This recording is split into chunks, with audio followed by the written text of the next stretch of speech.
Spring savings are in the air and at Ross, where they have savings on all the brands you love. From the latest fashion to outdoor decor and even pet supplies, savings are in every aisle. Go to Ross and save 20 to 60% off other retailers' prices on your favorite spring finds. Some things work better together, like NARS's Soft Matte Complete Concealer and Radiant Creamy Concealer. Soft Matte Complete Concealer erases and blurs imperfections with full coverage. Then, Radiant Creamy Concealer evens and brightens with a luxurious texture and radiant finish. 2 concealers, 1 flawless look. Perfect for a no-foundation base. NARS, better together. Visit Ulta to shop now. This is Optimal Relationships Daily, The X. Should You Stay Friends with Them? By Alysha Jeney of modernlovecounseling.com. Do you ever ask, should you stay friends with your ex? It's a tricky question for many of us, especially if we haven't truly identified our own intentions or feelings. Most modern relationships start with 2 people having a relationship history. Whether it's extensive, short, or eclectic, our relationship past is usually complicated and sometimes hard to understand. When starting a new relationship, I've found that some couples struggle with how to approach the topic of their ex-partners. Some clients find themselves sustaining relationships with their exes, while others are completely against it. Some clients find themselves worried about boundaries with ex-relationships and have an internal conflict with compromising this previous connection. When is it appropriate to stay connected to an ex? In what capacity is it acceptable to remain connected to an ex? When are you compromising yourself and your own values when starting a new relationship that has a different philosophy? When is it time to full-on end your relationship with an ex? In my professional opinion, I'm going to give you a rather vague answer to these questions. It depends. I used to hate when my professors in grad school would say that, but sometimes that's all you can say. Although this answer is ambiguous, I've learned as a therapist how to approach that simplistic yet confusing answer. It really does depend. Every person is different, every relationship is different, every scenario has its own complications and complexities. All I ask, do your homework. If you find it's important to maintain relationships with your exes, please take a moment to reflect and ask yourself why. Are there any subconscious possibilities that have caused you to want to leave the door slightly open just in case? Do you worry about having enemies or anyone from your past having a negative perspective about you? Did you have an ex or 2 that weren't good romantic partners but still show up for you as a friend? Regardless of your scenario, I think it's important that you be extremely honest with yourself when asking why you maintain relationships with your exes. The first 2 examples may have the tendency to lead you in some relational trouble in the future, if it hasn't already. Across the board, I feel the following is a good rule of thumb when attempting to establish healthy boundaries and appropriate scenarios with your new partner, as well as with your exes. Skip the shortcut. When initiating a new relationship, limit your conversations about your ex-partners. When having the urge to talk about your exes, ask yourself, why do I want to talk about them?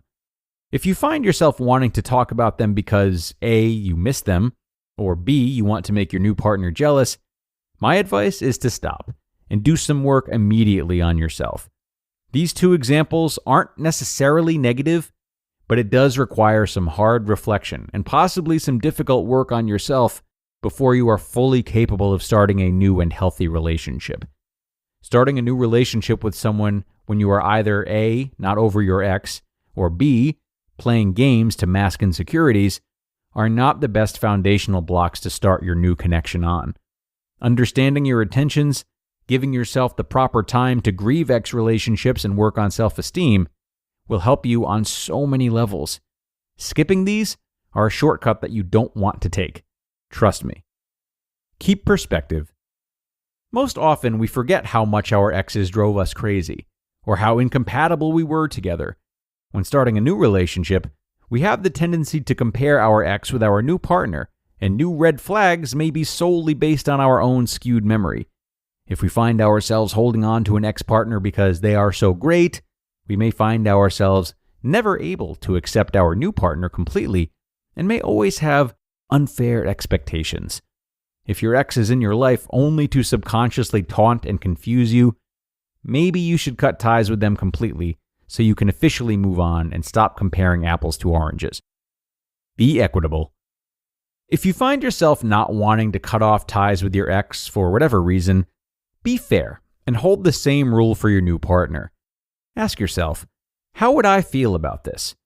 Be sure your new partner understands the capacity of your relationship with your ex and try not to be defensive about it, but rather understanding and allowing of them to have their own reaction to it.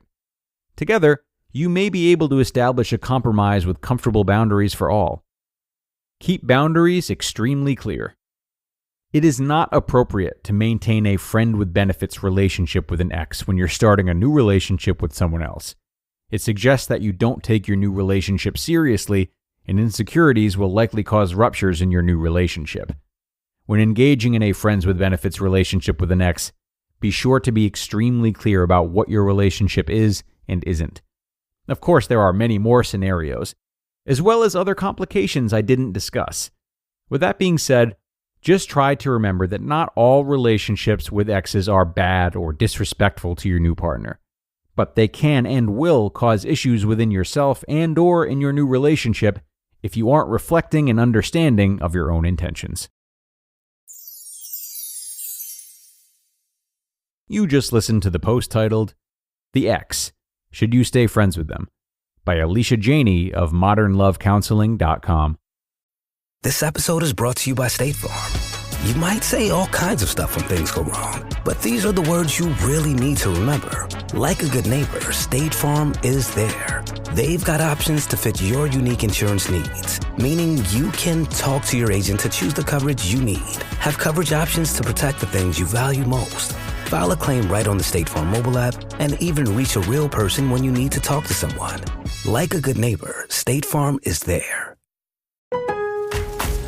Lowe's helps refresh your garden in time for Mother's Day.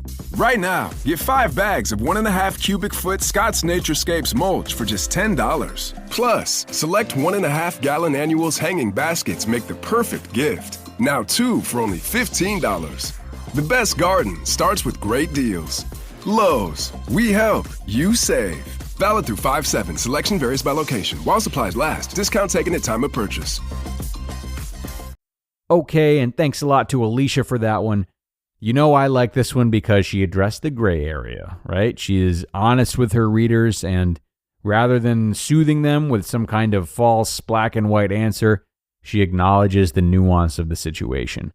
Of course, each ex is different, and of course, the relationship we have with them is different, and of course, there are varying degrees of healthiness and awareness when it comes to maintaining relationships with them.